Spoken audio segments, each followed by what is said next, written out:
The average 30-year-old in America has less than $20,000 saved for retirement, but according to most financial benchmarks, they should have around an entire year's salary invested already. So if someone earns $70,000 a year, they're supposed to have roughly $70,000 saved by age 30, which raises a pretty uncomfortable question. If you're 30 years old right now, are you ahead of that number, or are you further behind than you think? Because once you see where most people actually stand financially by age 30, you start to realize something surprising about how wealth is really built. The problem is that most people have absolutely no reference point for their finances. No one really talks about how much money people should have saved by certain ages. So instead, people compare themselves to what they see around them. A coworker just bought a new car. A friend posted photos from another international vacation. Someone else just bought their first house. And from the outside, it can feel like everyone else is moving ahead financially. But appearances can be incredibly misleading, because the numbers behind those lifestyles often tell a very different story. And when researchers actually look at how much money Americans really have saved by age 30, the gap between perception and reality becomes surprisingly large. So let's look at the actual numbers. According to Fidelity's retirement guidelines, a common rule of thumb is that by age 30, you should ideally have about 1 year's salary invested. That means if someone earns $60,000 a year, their investment accounts should be somewhere around $60,000. If they earn $80,000, the target would be around $80,000. But when researchers look at the real numbers in the United States, the picture looks very different.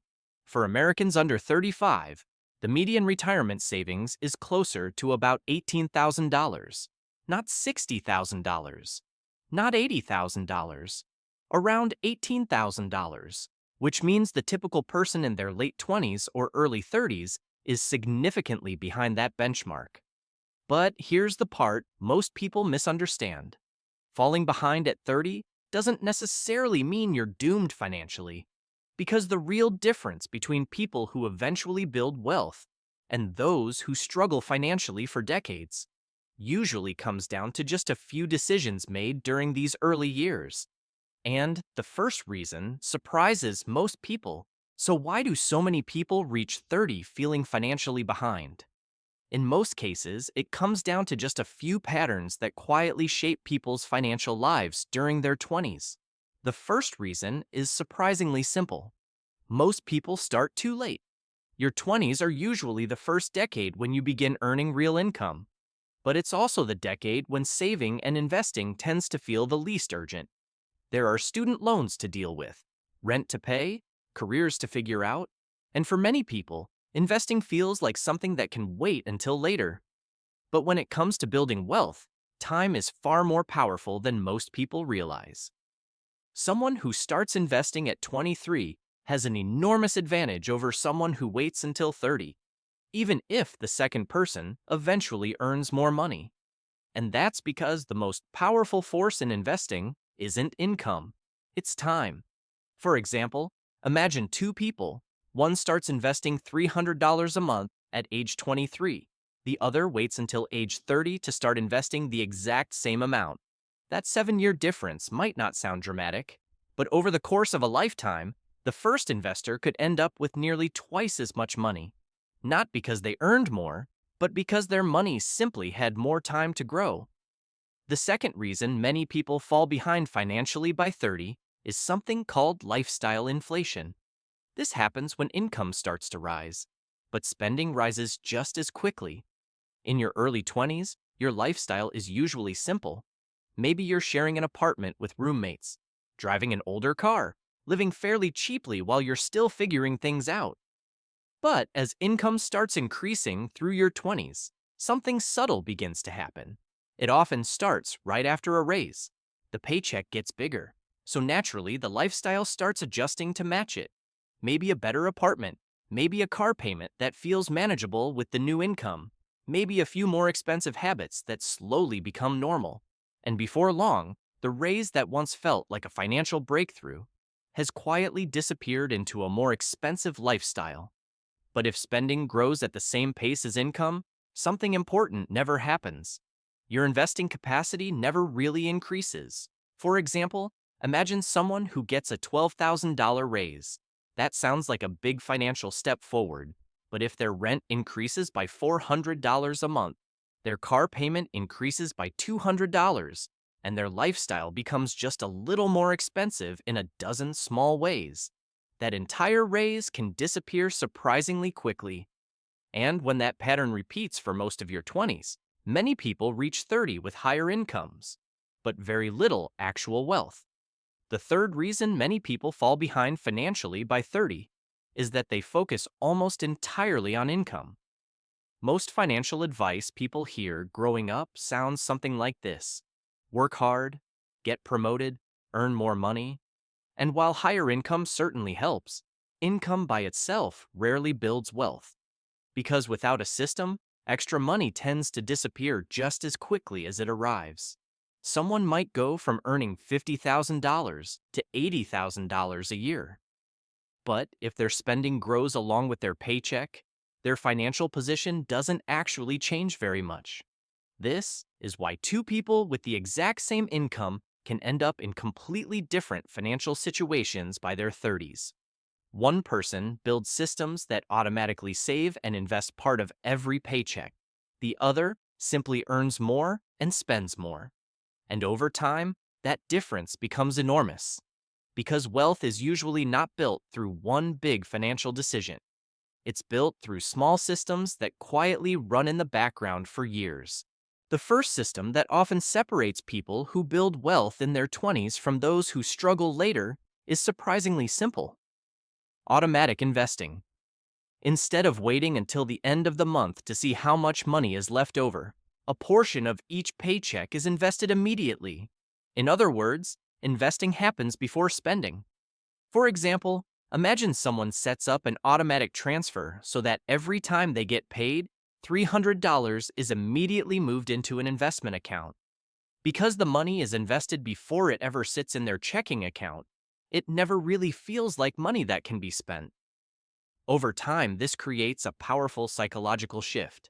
Saving money no longer depends on discipline every single month.